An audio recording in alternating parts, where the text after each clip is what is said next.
वाकई ट्रेन के साथ शूट किया था हम लोगों ने। उस वक्त मुझे एहसास नहीं हुआ था, लेकिन जब बाद में एडिटिंग रूम में देखा मैं खुद घबरा गया।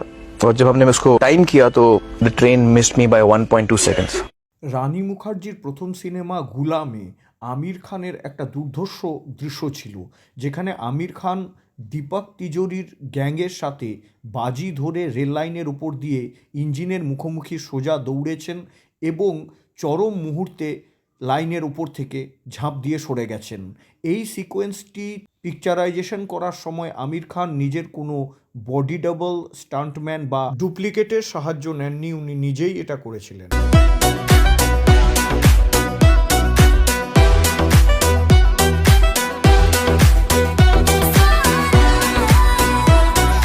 और जब हमने उसको टाइम किया तो the train missed me by 1.2 seconds.